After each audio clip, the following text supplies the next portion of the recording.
ان میں سے نمبر 1 ایران ہے. اگر ہم چلتے ہیں عرب سے مشرق کی طرف تو ایران ایک اعتبار سے یہ بازی لے گیا ہے پورے عالم اسلام پر. ان کے مذہبی عقائد، ان کی فقہ سے ہمیں جو اختلاف ہے وہ ہے اپنی جگہ پر ہے. آپ کو معلوم ہے میرے بارے میں کسی کو اشتباہ نہیں ہو سکتا اس اعتبار سے.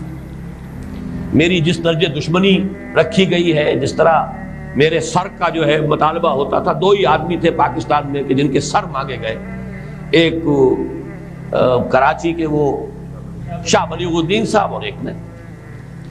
تو اس حوالے سے وہ اپنی جگہ پر اختلاف ہے، لیکن اس حقیقت کا اعتراف کیے بغیر نہیں رہا جا سکتا.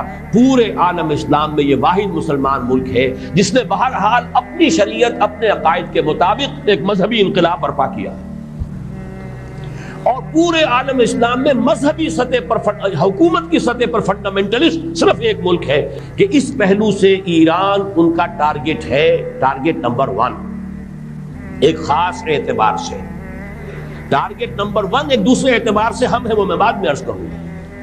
چونکہ حکومت کی سطح پر فنڈامنٹلزم ہے اور وہ آیا ہے ایک عوامی انقلاب کے نتیجے میں، پھر ان کے پاس تیل کی دولت ہے، اس کے خلاف اکنامک سینکشنز بھی ہو جائیں تو اگر لیبیا کھڑا ہو سکتا ہے تو بہرحال وہ بھی کھڑا ہو سکتا ہے. اور نقشہ وہ دنیا کو دکھا چکا ہے کہ لڑا دے ممولے کو شہباز، یہ نقشہ بھی اس نے دکھا دیا.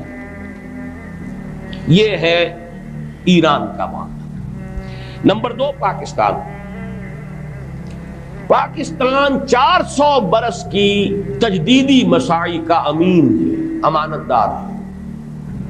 پورے ہندوستان میں مجدد الفسانی رحمت اللہ علیہ، شاہ ولی اللہ دہلوی رحمت اللہ علیہ، سید احمد بریلوی رحمت اللہ علیہ اور ان کا جہاد، پھر اس 20ویں صدی عیسوی میں یا 14ویں صدی ہجری میں علامہ اقبال جیسا مفکر، مولانا مودودی جیسا مصنف، مولانا الیاس جیسا مبلغ، شیخ الہند جیسا مجاہد حریت، پورے عالم اسلام میں ان کا پیرلل کوئی موجود نہیں. یہ 400 سال کی تاریخ ہے، اس کی امانت اور اس کے نتیجے میں یہاں کے مڈل کلاس میں فنڈامنٹلزم کا ایک نیوکلیس ہے. اگرچہ حکومت کی سطح پر کوئی پیش رفت نہیں ہو سکی آج تک، بلکہ اب تو پسپائی ہو رہی ہے، اب پیچھے ہٹ رہے ہیں. وہ ہمارے ان سیاسی جو بھی زعماء ہیں، جو جماعتیں ہیں، ان کی غلطی ہے اور الیکشن ہی کو واحد میدان بنا کر اس کے اندر اپنا سارا وقت و توانائی اور قوتیں ضائع کر دینا. یہ ہے در حقیقت جس کا کہ یہ صدا مل رہی ہے کہ اس اعتبار سے تو پسپائی کی طرف ہے معاملہ، کسی پیش رفت کی طرف نہیں ہے. لیکن باہر والے تو دیکھتے ہیں نا کہ اندر کیا کچھ مواد موجود ہے.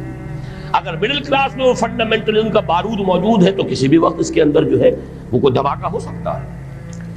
دوسری بات جو ان کے لیے ایک اعتبار سے ٹارگٹ نمبر 1 ہمیں بنا رہی ہے وہ ہمارا ایٹمک نو ہاؤ ہے. پورے عالم اسلام میں اور کسی کے پاس نہیں. اسلامی بم اگر بنے گا تو یہی بنے گا.